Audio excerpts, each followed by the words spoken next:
All right, we're here with longtime girls basketball coach at Oakfield-Alabama, Jeff Schlagenhauf, on precipice of 400 wins.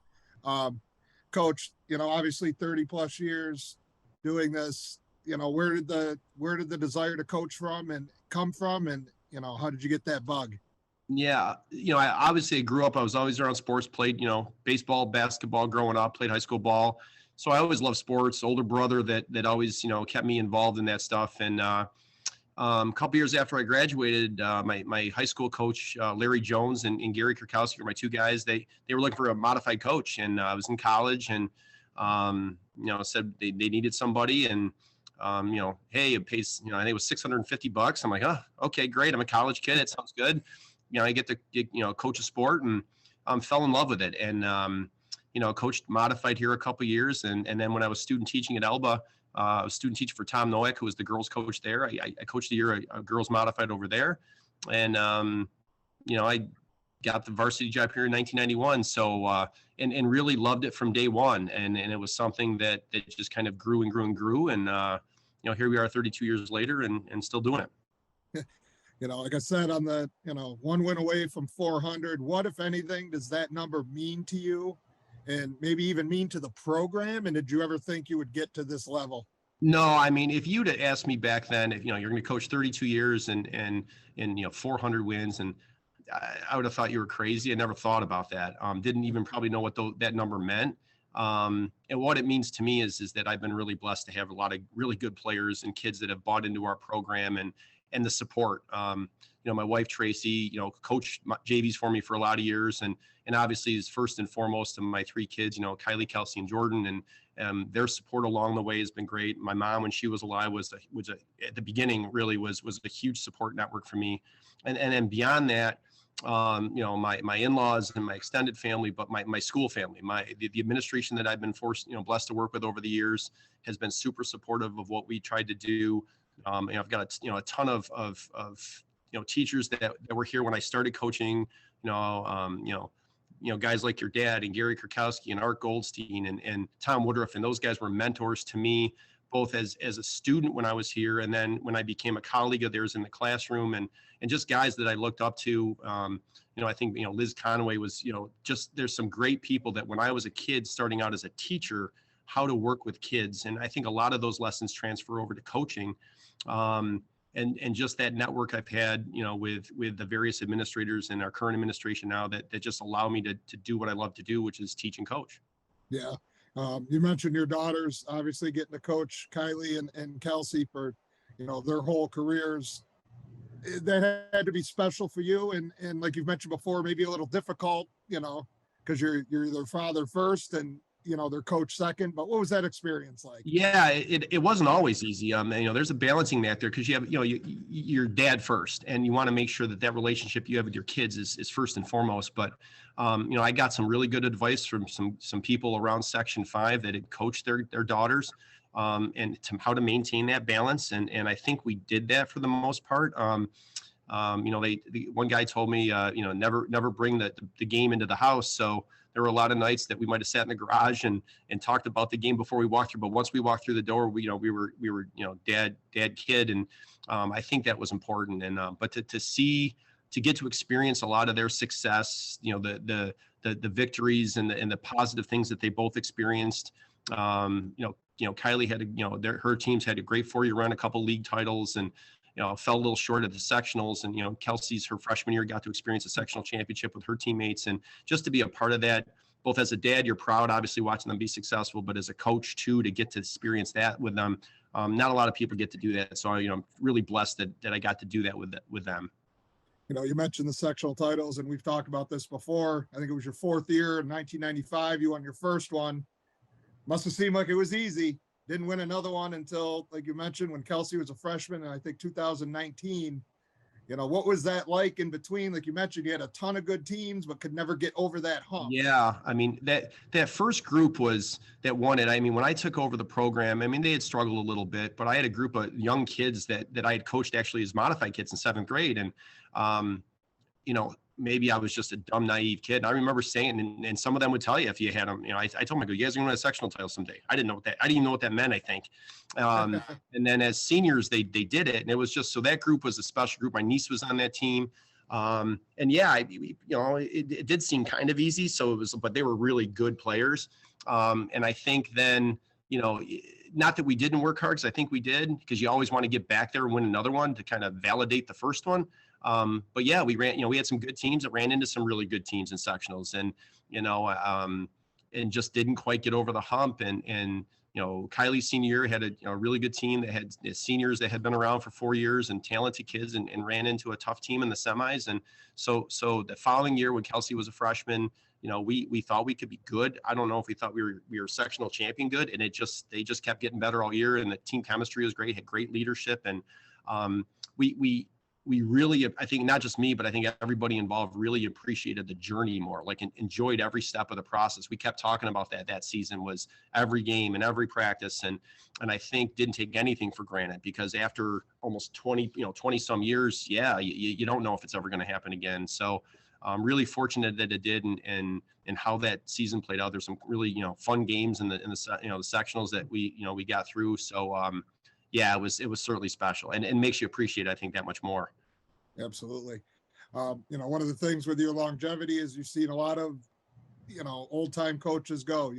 We've mentioned Gary Ward and Tom Nowak and Dave Pirro, and now it's kind of just you and Rick Krasinski and Marcia Hirsch there with all these younger coaches. What has that been like? Seeing the transition. Yeah, I mean, when I started, those guys were, they were legends. I mean, I got to, like I said, I got to student teach with Tom, and I was, the program he was building at Elba, and Gary had been around a long time, and Stan Sherwood had been there, and Dave Pirro, and those guys, had coached in the GR for a lot of years and had been successful, not just in basketball, but in other sports as well. And you learn how to do things. You watch them, how they're doing it, how they run a program, what they do in the summer. And you try to emulate that the best you can, and try to want to compete with those guys. And then, as those guys stepped away, and now it's myself, like you said, and Rick and Marcia, and Rick and Marcia and I, we kind of joke all the time that we're the three old ones kicking around, but those coaches make you better as a coach. You've got to raise your game and raise your program to compete, because you want to do that. And so I was fortunate that those guys were around at the start of my career, and I'm fortunate now that Rick and Marcia, and what Tom McCulley's done at Notre Dame, and you know that when you have to be ready to play, and it just makes you a better coach. So and to reach out to guys and women in the area that are good coaches. We're blessed here at Oakfield to have good coaches in a lot of sports. And I've reached out to Buddy Brasky at times in the past, because he's done a great job at Batavia. And I've talked to Tom in the past, even after Tom retired from Elba. So, and obviously here I'm blessed because Gary Krakowski's still here, and I talk to Ryan Steller all the time. And so, yeah, I think as a coach, you want to, you certainly don't know it all, and you're always learning. And I think that's the only way you get better. And so I've really been fortunate that both in my building and in my district and outside, you've got a network of people that you can kind of pick their brain a little bit, and, hey, how do you do things, and how do you bring that to your program to make your program better? Yeah. Along the longevity line, now you're starting to coach players of former players. You're getting their kids, and that's got to be kind of a surreal experience for you. And, seeing them in the stands, and, coaching them and trying to compare the kid to the mother, For sure. I mean, Stephanie Clark's my JV coach, and she has been for 10 years and played for me. So, I mean, that's really been great to have her there, watching her develop as a coach and do what she does, and helps our program immensely. And yeah, I've got 2 current players on my team now that moms played for me. One was on my first team ever. And, I always joke with the kids that go, "Oh, you're better than mom was." And, when the mom gets wind of that, they don't necessarily agree, but it's all in good fun. And yeah, when you look across and you see the mom sitting in the stands, and I think to me, it's a sense of pride that, you've tried to do things the right way, that the moms want their daughters to be a part of the program, and have instilled a love of basketball. Hopefully, something that may have gotten from our program. And it's great, and I always joke it, all that means is that I'm old, and that's true. But it's a really fun experience to see that next generation of kids coming through, and trying to help Oakfield-Alabama be successful. You mentioned, the OA community and everything. And obviously my father teaching there for so many years, I always knew it was like a tight knit community and a tight knit, athletics program. But it seems like the last few years, it's gotten even, all the coaches seem to work together and, between, Coach Steller and Coach Winter, and you mentioned Gary Kurkowski and, Coach Bueller and everybody, what has that been like, seeing not only the athletics program work together as an athletic director, but as successful as all the athletic programs have been? Yeah, Nate, I think that's huge. I think that really is something that I don't want to say it's unique here, but it's special here that a lot of our coaches either were former players here or were mentored by some of those guys that were here 20, 30 years ago and wanted to keep those. That's, a guy like a Pete Bueller not only was a student and a great runner here, but ran for our Goldstein. And, I played for Gary and Ryan played for Gary. So I think the fact that we're concerned about each other's success and coach, obviously a lot of the same kids. So you want to see you build up relationships with those kids and want to see them be successful in other sports beyond your own. And as an AD, obviously it's great to see that. And that we really do care about one another. And the fun part is that with our success last year, for sure, across the board, having guys like Fred Francis, who was a longtime AD and coach here, reach out via social media. Hey, great job, keep it up. Some former teachers that, have been retired 15, 20 years, reach out. That close-knit community that you talk about still exists. It's not, once you retire, it's not like you go away. You're still part of that Oakfield community. And I know that's similar in a lot of places, but here it's been great. And just having those, those former, staff members, coaches, teachers reach out, it's been huge. Yeah, a couple more and I'll let you get running. Onto this year's team. Obviously you're one win from 400, but the team is still 7-1 with, obviously high hopes. What do you see from this team and how it compares to some of those other, quality teams you've had? Yeah, I mean, they have a unique identity, which is really cool.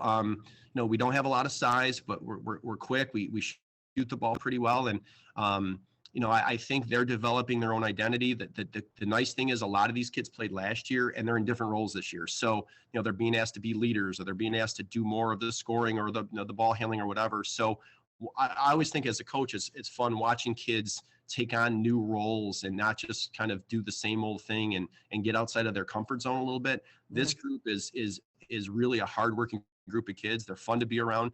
And they're willing to take on new challenges. We're kind of throwing a lot at them to try to, just even enhance more what we're trying to do. And they're grasping it really well. And we've got a really nice mix of seniors that have been in our program, at the varsity level for 4 years. And even were call-ups on the sectional team to an 8th grader who's up and everybody in between. So the mix is great. I think it's been a good blend of some youth and experience and, really excited about what we've done to this point and what we've got coming over the next, couple months.